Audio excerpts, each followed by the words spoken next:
Hey everyone, thanks for stopping by my YouTube channel. I really appreciate you taking time out of your day to watch this video. This is basically a channel that is primarily focused on news and topics that pertain to the NBA and basketball in general. So if you guys are new to this channel, be sure to hit that subscribe button, follow me on Twitter, the link is in the description, and turn on notifications. That way you can be notified of all of the latest NBA news, information, and updates that are posted onto this channel. Anyways, let's get into the video. Michael Jordan is seen as the GOAT by most people, and over the past 20 years there have only been a handful of players even worthy, accomplished, or skilled enough to be mentioned in that same class. Two of these players include Lebron and Kobe. Now you can go through most basketball videos and see comment sections filled with people debating who's better. In reality it really doesn't matter because both are legends and all-time greats, but when Michael Jordan was asked about who he would rank higher, Kobe or LeBron, he chose Kobe because he has 5 rings versus LeBron's 3 rings. Even when asked in a documentary during the 2013 NBA All-Star Weekend, he said Kobe because 5 beats 1. In my humble opinion, I respectfully disagree with Jordan because rings don't tell the whole story. What's more important is the validity of the rings, and since rings are a team achievement, that should not be the end-all and be-all of the discussion. What should really come into play are their individual accomplishments, not just the rings. If that's the case, then Bill Russell should be the GOAT, but almost no one says that. People say it's Michael Jordan. In order to accurately compare Kobe and LeBron, we need to set up a list of criteria for what determines who is the better basketball player. For me, it's a combination of individual accomplishments, stats, and the eye test. Also, I will not use rings as part of the argument at any point in this video. I won't bore you with the individual accomplishments because anybody can research that, so I'll quickly put up their awards and achievements. I only put up accolades that matter, so stuff like all-star nods and high school accomplishments will not be here. As you can see, LeBron has more regular season MVPs and finals MVPs, but Kobe has more scoring titles, defensive selections, and all-NBA selections. Now these results are skewed because one guy is done with 20 seasons under his belt and the other is still playing going into his 15th season, so let's change the comparison to both at the end of their 14th season. But this is still messed up, as you might say that he never really played as a starter, so he couldn't have won while LeBron came in as a starter. So let's remove Kobe's first 2 seasons as a bench player and start from his starter season to his 16th season, and from LeBron's first to 14th. Now it's more of a fair fight. As you can see, while LeBron has 4 times as many regular season MVPs as Kobe, Kobe has twice as many defensive selections. And although Kobe still has more scoring titles than LeBron, which might tip the scale in his favor, in my opinion LeBron still wins this. I believe that winning a regular season MVP is a greater accomplishment than a defensive selection. Not only that, but even though Kobe has won more scoring title, LeBron has ranked top 5 in regular season points per game in every season except for his rookie year and last year, so it's not like he doesn't score at a high clip. So since we see that LeBron is an elite scorer and still outnumbers Kobe in the more major categories, then in my opinion LeBron has won round 1. Now, to look at the stats, more specifically the per game stats. If we look at the comparison graphic, then we see that LeBron holds the edge in everything except for free throw shooting. Even though the stats say LeBron is a better 3-point shooter, personally, I believe Kobe is a better 3-point shooter. But this information is not accurate, as Kobe was not a starter when coming into the NBA, so his bench stats lower his overall stats. Not only that, but you might say his last few injury-riddled seasons also lower his stats, and so if we then check LeBron's stats versus Kobe's starter stats right before the Achilles injury, then we still see LeBron holds the edge.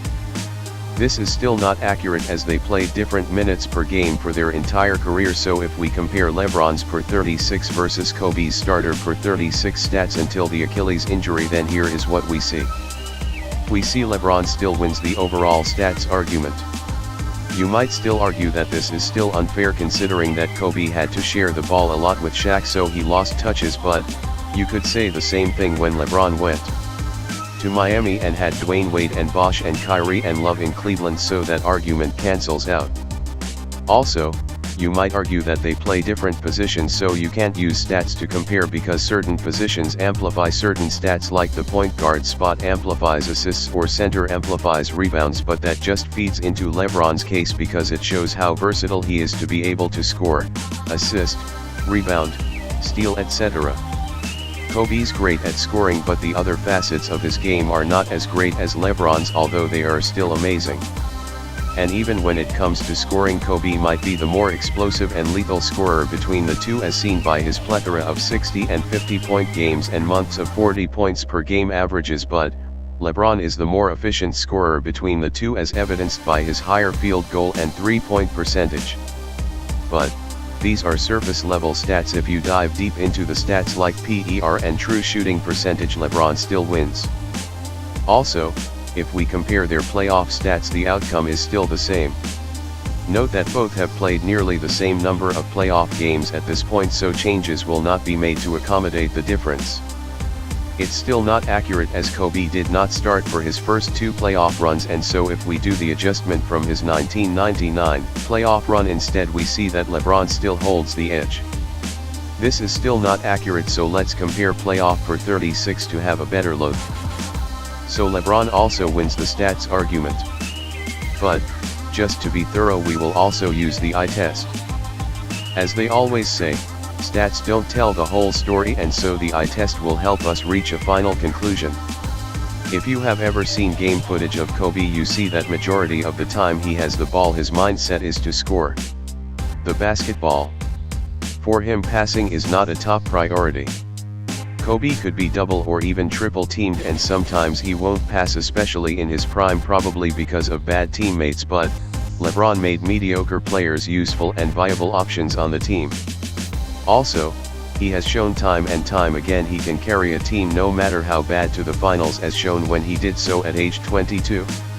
LeBron will pass more consistently because he has more of a facilitator's mindset, but it could also cause problems in last-second situations where he could drive and lay up and no one can stop him, but chose instead to pass, which was the smart move but not the most effective move.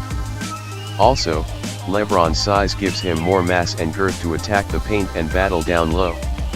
But anything Kobe lacks in size and strength, he makes up for in will and killer instinct. By that I basically mean willingness to take the last shot.